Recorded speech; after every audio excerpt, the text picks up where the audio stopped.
Mr. President, early yesterday morning, I returned from a whirlwind trip to the Middle East as part of a bipartisan CODEL, or congressional delegation, to Israel, Saudi Arabia, and Egypt. The trip was a direct response to Hamas's savage attack on Israel.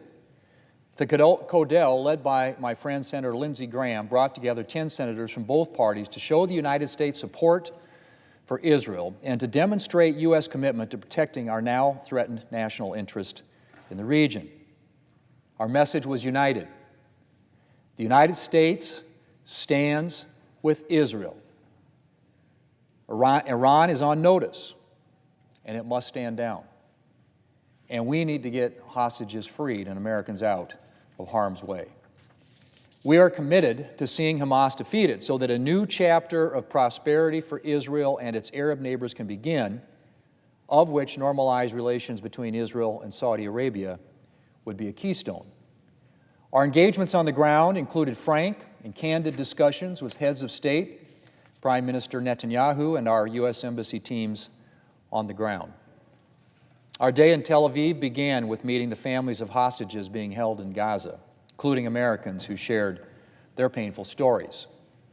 As a parent and a grandparent, it is heartbreaking to see and hear the grief of these family members. Later that day, we met with Israeli defense officials for an update on the war. We were shown video evidence of the unnerving atrocities committed by Hamas terrorists, horrific images that I will not soon forget. Mr. President, our meetings made clear the absolute imperative to see Hamas defeated. Hamas attacks has been likened to Israel's own September 11th. But Prime Minister Netanyahu made a point that is especially chilling for Americans, but that every critic of Israel must hear.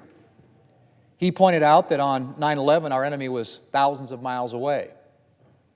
In Israel, their enemy is only a kilometer away.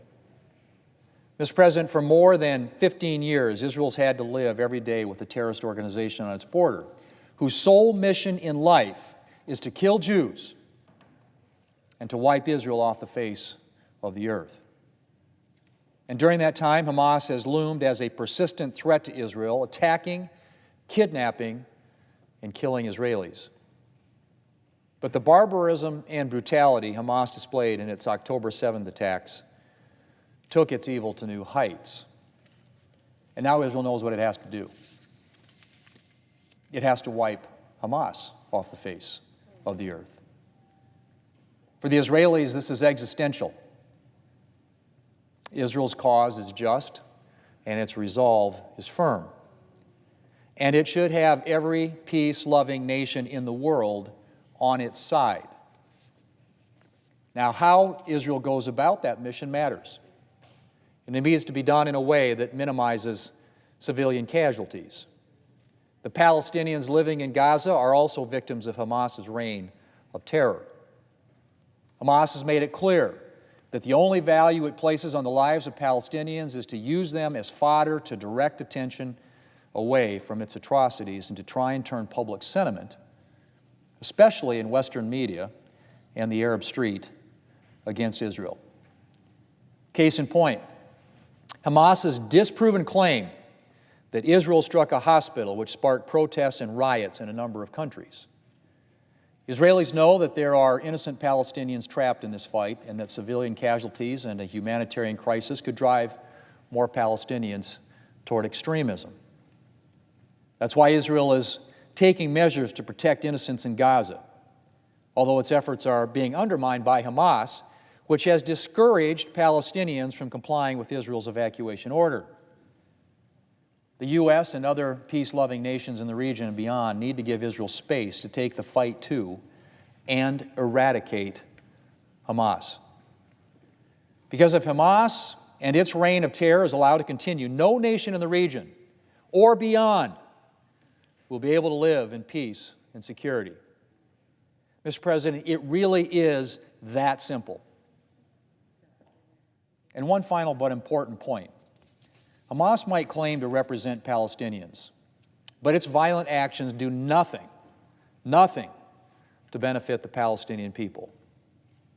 The only people who benefit from this brutal bloodshed are the Ayatollahs in Iran, whose goal is to bring chaos, violence, and death to all who don't share their extreme and militant religious ideology, which, I might add, includes wiping Israel off the face of the earth. Look no further than Hamas if you want to see Iran's influence. 90% of their military budget comes from Iran. Or Hezbollah, the terrorist organization on Israel's northern border with Lebanon, which is also armed and financed by Iran.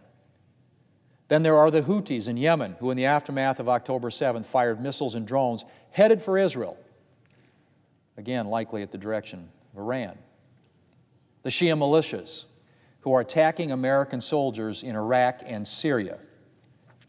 The killing by Russians of innocent civilians in Ukraine with drones supplied by Iran.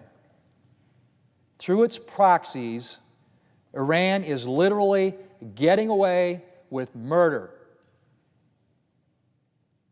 To the Iranian regime, we say, we're on to you. In addition to working with regional partners to get American hostages and citizens out of Gaza, the Biden administration must clearly articulate to the Iranians that if they do not stand down, or if they greenlight the escalation of this war, the United States and our allies will be forced to respond forcefully. The movement of U.S. firepower to the region should make that point very clear to Tehran. Mr. President, the attacks on October the 7th represent a kind of evil that the world hasn't seen in generations. And it must be confronted and contained. If it's not, we could see death and destruction on a scale akin to the horrors of the last century. History is watching. Mr. President, I yield the floor.